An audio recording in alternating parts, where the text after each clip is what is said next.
Hey everyone, my name's Walter, and I'm back here to read some more stories from Reddit.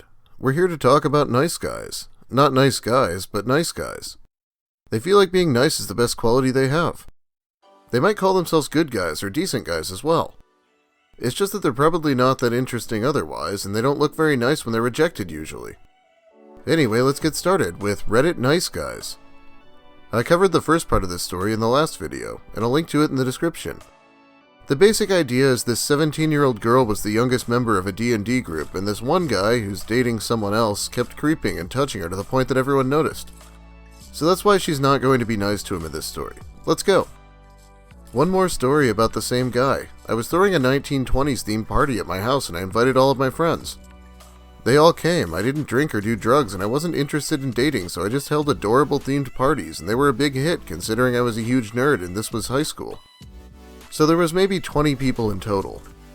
My D&D friends bring good old D, and I also invited a friend from school, Jen. Jen was close friends with V, so she'd met her boyfriend a few times. They were chummy, Jen and D, but I thought nothing of it, because I tried not to think about D when I didn't have to. We played poker, watched movies, danced to old music, good times all around. We were all dressed up and it was an awesome night. After D commented on how attractive I looked wearing makeup, I replied with something mean and he eventually stopped. He then started moping and talking with Jen. Jen is an interesting person. Throughout our friendship, she was always teetering at the edge of crazy, but stayed enough on the side of eccentric that it was okay. A few weeks after this, she went full crazy and cut me out of her life. V is just having a fun time dancing with the girls and her little sister. My guy friends are playing poker, and D and Jen just spend most of the night talking. I don't care because awesome, thanks Jen for keeping him away from me. Plus D is being extra mopey, which is his de facto mode when I don't just give in and reward him with my unending love. He moped around basically constantly. We watch an old movie and make fun of it and just have a good time, and at this point nobody has seen D and Jen for a long while. We notice, but he slinks back to my guy friends from the bathroom. 10 minutes later, Jen reappears and pulls me aside to talk in the other room. "I just had sex with D before you," she says super smugly. In hindsight, she'd often been weird about me maybe being more attractive than her. I'd say it's more I knew how to put myself together, and she usually looked like she was borderline homeless. Her home life wasn't good, so I understood where it was coming from. She just has wild hair and didn't wash her clothes, otherwise she could be really cute. She'd basically been trying harder and harder to get male attention and also one-up me somehow. I wasn't interested in anyone, and that seemed to anger her. I have no idea what story D spun her, but in her mind she had finally beaten me, proved she was the more desirable one. God, I feel bad for this guy's girlfriend. He seems to spend all of his time trying to bang someone else, even at events she's attending. Sex in the bathroom at a 1920s themed party is pretty classy though, right? I'm sure there were plenty of fedoras. Oh my god, Jen, that's so fucked up. That's V's boyfriend. I knew that Jen was aware of this, and I'm not sure how she thought I would react, but apparently it wasn't this. You need to tell her, she's going to be so heartbroken. Jen got extremely angry at this, and apparently at the fact that I didn't just burst into tears or something. I'd love to know what D told her was going on, but actually I probably don't want to know. Definitely not the real answer, which was that I hated him. Jen decided the best thing would be to call her mom in a huff and ask to be picked up. Jen and D did eventually come clean to V about what happened because I wouldn't leave it alone, and some of my guy friends got him to come clean to them too. V and D stayed together for about a month, but it was all too much for her. D and Jen started dating for a little while, but she soon moved on. All the while, D still told me we were destined to be together and how I was worth so much more than everybody else. The prick has definitely used the "but I'm so nice" line after coming to my house and cheating on his girlfriend with my other friend. You know, I probably know the answer is because they wanted the girlfriend to show up, but why are they bringing this guy she hates to her own party? Like, what could possibly excuse that? If I throw a party and you bring someone I obviously hate, I'm probably not going to be too happy. Also, this guy still sucks, even though he wasn't the focus of the story. Let's look at a few posts from Reddit Nice Guys. That will do it. You did not like it. It was lovely chatting with you. Thank you.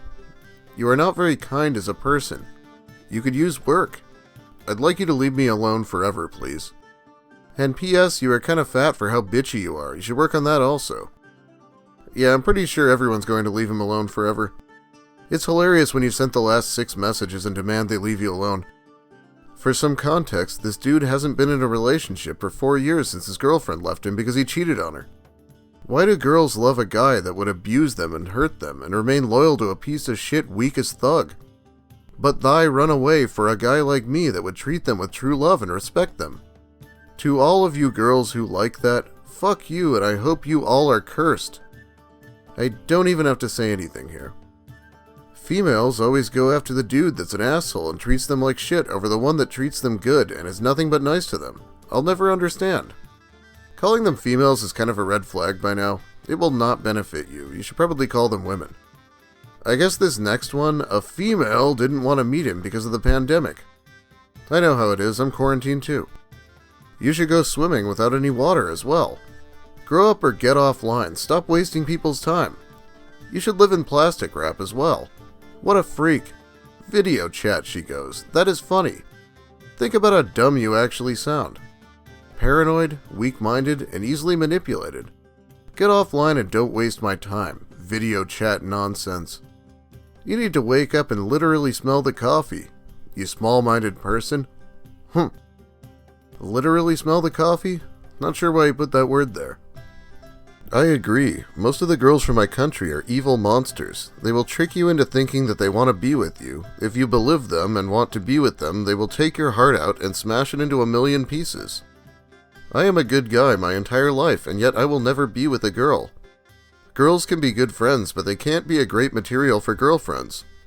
I gave up from relationships because I accepted reality that I am just an atom who will never find his other half to become a full molecule.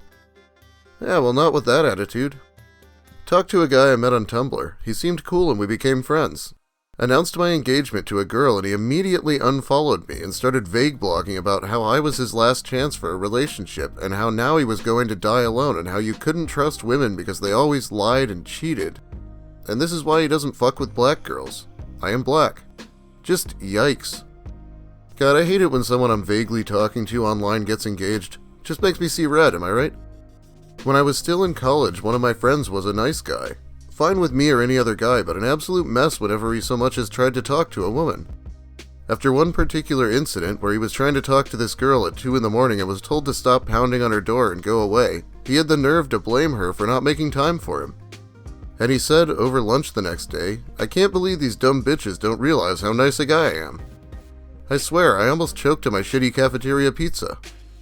I was sitting at the bar by myself and this guy in a fedora comes up to me and we just start talking. He seems okay. We got into some casual conversation. Then he starts talking about how he thinks girls should be nice to him if he does something nice for them, i.e. open the door or buy them a drink.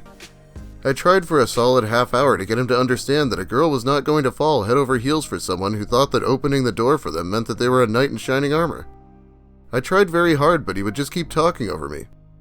This is the best thing to do when you go to the bar, by the way. Just go on rants about how chivalrous you are. Matched a dude on Tinder. I swiped because he looked super familiar. Figured out after talking a bit, he was my friend's boyfriend's old friend, and we may have partied together when we were younger. My Tinder profile makes a point of saying that because at the time I had sole custody of my toddler, I had extremely limited free time. It was mostly there for conversation, and if we seemed to hit it off, we could go from there. So he and I are talking. He's playing this wicked sob story about how hard his life is, how he's the sweetest guy ever and no one ever gives him the chance, blah blah blah. Constantly asking me to hang out, even after I explained that I can't afford a babysitter at the moment, and honestly I just wasn't feeling it with him. I eventually told him I wasn't interested in a relationship and obviously couldn't give him the attention he wanted/needed.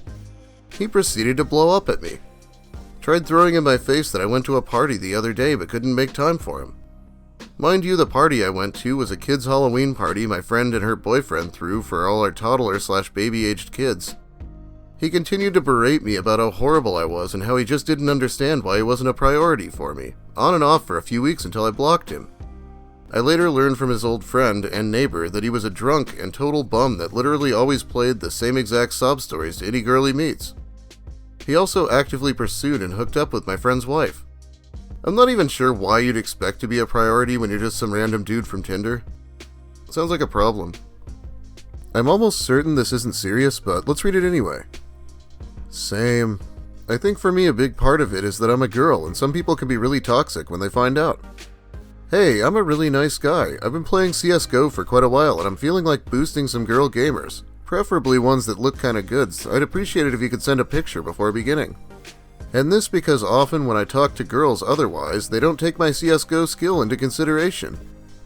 Many girls through the years did friendzone me, and I'm really tired of all douchebags taking the girls who deserve better. I feel like it's your own fault if douchebags are more desirable than you are.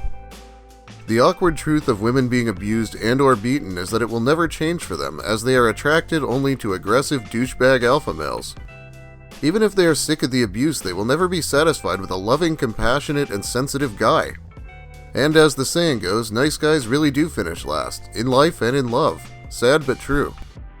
The nicest thing in the world is leaving comments bemoaning your romantic prospects when people are talking about someone else being abused.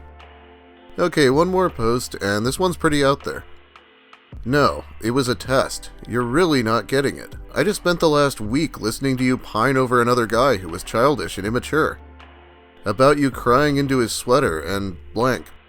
And what did I get out of this? Don't tell me entertainment, cause you're no M. Night Shyamalan despite my previous joke. Nothing. I got nothing. Yet I checked up with you, I gave you advice, and I did what I could to help a complete stranger. Now after it's mostly over, it was quite clear that we weren't happening, yet I asked a hypothetical question just to smile to myself. Like an after-dinner mint that made things a little funny. But no, you couldn't even be bothered to give me that. Get over yourself, or you'll drive yourself to the arms of the next available guy and he'll take advantage of you and you'll repeat the same cycle. I helped a stranger, and you couldn't even say something nice back. Funny part is, I didn't even want to date you. I just wanted to smile. If you didn't figure it out, he asked her out, then wrote this novel explaining how he wasn't serious and it was supposed to be funny somehow. Sure, guy, we all believe you. Anyway, that's about all the time I have for you today. Thanks for watching, everyone. If you liked the video, please leave a like. If you have something to say about any of these people, let me know in the comments. It really helps my engagement. If you're new here and want more Reddit content, consider subscribing. Hopefully YouTube stops unsubscribing people from my channel at some point. I have enough problems considering I won't stop saying fuck and other questionable words. Speaking of which, big thanks to my epic patrons who helped me survive demonetization and quarantine and all that. I'll be shouting them out soon. I have some really good stories I want to share from Reddit relationships soon. We're also allowed to monetize content about coronavirus, so stories about quarantine ruining people's relationships is also something we can visit. So we have big plans here. Let me know if there's anything in particular that you want, but there will probably also be neckbeards soon. Have a great day, everyone, and feel free to be nice, just maybe don't brag about it so much.